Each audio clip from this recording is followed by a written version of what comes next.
Assalamualaikum warahmatullahi wabarakatuh. Eh, Alhamdulillah, kita berjumpa kembali ya di pelajaran seni budaya. Yang alhamdulillah hari ini kita diberikan kesempatan kembali untuk melanjutkan materi berikutnya. Mudah-mudahan di hari ini kita diberikan kesehatan dan kelancaran untuk hari ini dan seterusnya. Baik, kita langsung saja ke materi berikutnya, yaitu mengenai menganalisis jenis, tema, fungsi, dan nilai estetis karya seni rupa 3 dimensi. Ya, minggu lalu kita membahas seni rupa 2 dimensi, sekarang 3 dimensi.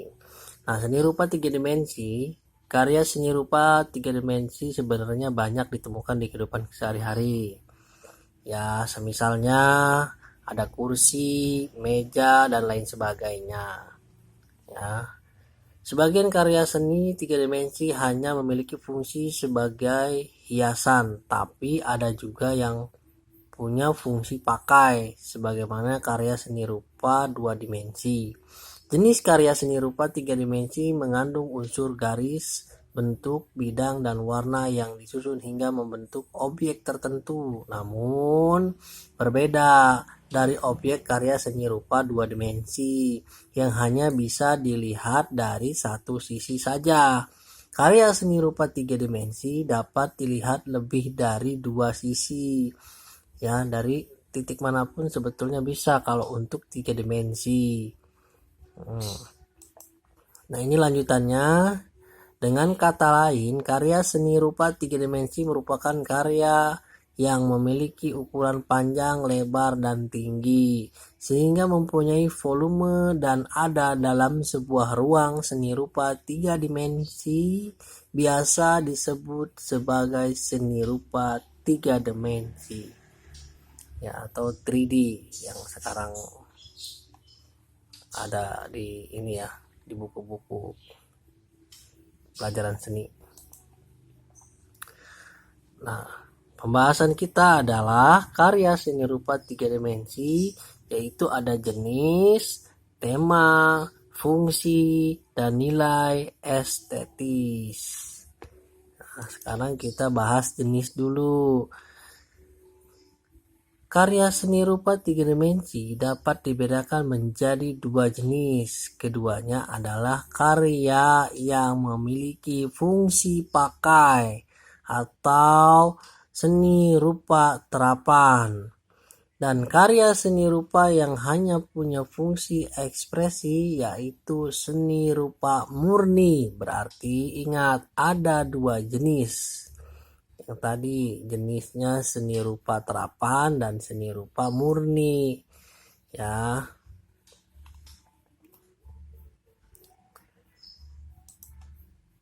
Nah, seni rupa terapan merupakan karya seni yang tidak hanya sebagai pajangan rumah, tapi juga berfungsi membantu kehidupan manusia. Jadi, seni rupa terapan lebih mengutamakan kegunaan dibandingkan keindahan karya. Karya seni rupa sebagai benda pakai yang mempunyai fungsi praktis dibuat dengan pertimbangan kegunaannya. Dengan ada unsur seni, benda itu tidak hanya nyaman digunakan, tetapi juga indah dilihat. Ya, yang Bapak tadi sampaikan bahwa yang bisa digunakan itu ya seumpama meja, lemari, kursi, dan lain sebagainya. Itu bisa digunakan. Akan tetapi itu juga bisa disebut dengan karya seni rupa 3 dimensi, ya, yang disebut seni rupa terapan yang bisa dipakai oleh manusia. Nah, selanjutnya ada seni rupa murni. Seni rupa ini adalah seni yang tercipta bebas dengan fungsi yang lebih mengutamakan keindahan ketimbang aspek fungsional sehingga lebih berguna untuk kepuasan pandangan mata saja dan biasanya sering digunakan sebagai pajangan atau hiasan. Contohnya ada guci ya, vas bunga ya, itu hanya untuk digunakan untuk pajangan, hanya untuk dinikmati oleh manusia yang senang dengan guci seumpama atau pajangan yang lainnya. Nah, kemudian kita lanjutkan kepada tema. Tema karya seni rupa 3 dimensi, masalah pokok atau tema dikenal sebagai subjek mater seni. Misalnya, tema dapat bersumber dari realitas internal dan realitas eksternal. Realitas internal seperti harapan, cita-cita, emosi, nalar, intuisi, gairah, khayalan, kepribadian seseorang berupa ruang diekspresikan melalui karya seni. Nah, jadi itu pemikiran seorang seniman ya. Jadi ketika dia ingin membuat sesuatu, atau seseorang juga bisa, setiap manusia juga bisa untuk membuat suatu karya dalam seni rupa 3 dimensi. Kalian juga bisa untuk menerapkan membuat seumpama membuat karya seni rupa 3 dimensi, bisa entah itu meja ya atau kursi dan lain sebagainya. Secara tidak langsung berarti kalian sudah membuat seni rupa 3 dimensi, dan itu bisa dilihat dari sisi manapun dan bisa diraba ya, kemudian bisa dinikmati oleh semua orang ya, dan kemudian bisa digunakan juga ya oleh semua manusia dalam kehidupannya sehari-hari ya. Seumpama kalian buat kursi, nah itu bisa digunakan untuk bukan hanya untuk satu orang tapi buat banyak orang pun bisa. Itu tema. Kemudian ada fungsi. Fungsi karya seni rupa 3 dimensi dilihat dari fungsinya. Nah, ini ada hiasan karya seni ini dibuat dengan tujuan artistik dan estetis. Semisal ada vas bunga, ada guci, patung, hiasan rumah, furniture, hiasan gantungan dan lain sebagainya. Ya, yang Bapak tadi sebutkan bahwa ada vas bunga, guci, patung, hiasan rumah dan lain sebagainya, itu sudah termasuk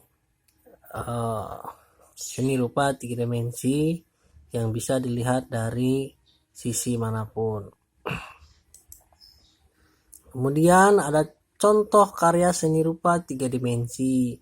Ada seni kriya, seni patung, keramik, arsitektur dan lain sebagainya, masih banyak lagi ya.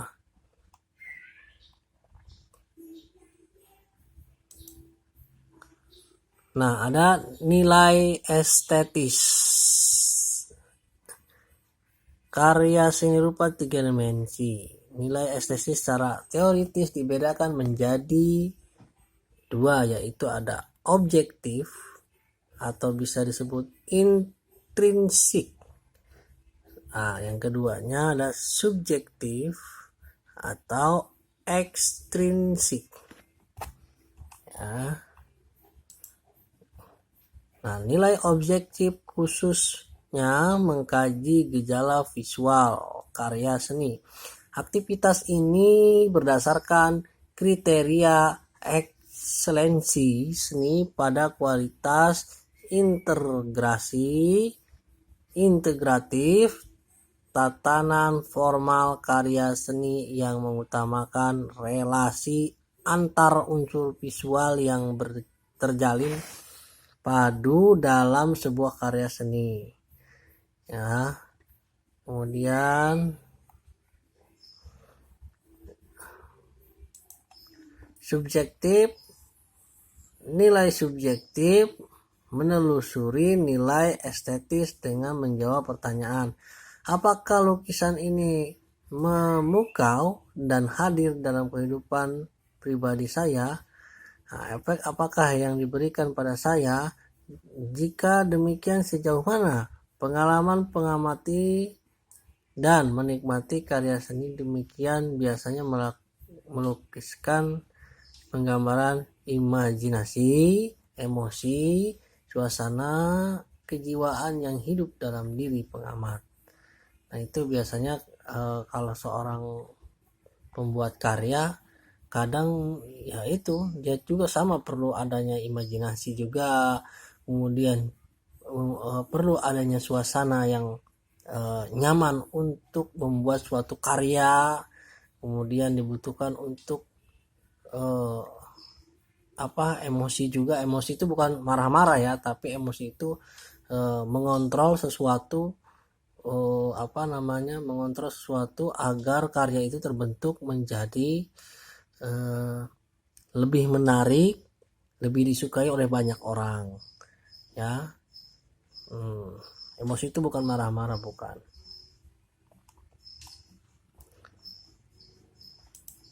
Nah, mungkin cukup sekian dulu dari Bapak ya.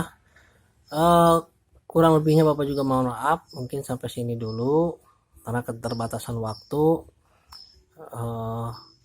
Jangan lupa kalian nanti absen di bawah link yang sudah Bapak siapkan ya. Di bawah link, bukan di bawah kolom komentar, tapi di bawah link yang Bapak sudah siapkan di Google Classroom. Mungkin cukup sekian, kurang lebihnya Bapak mohon maaf. Bapak akhiri, billahi taufik walhidayah. Assalamualaikum warahmatullahi wabarakatuh.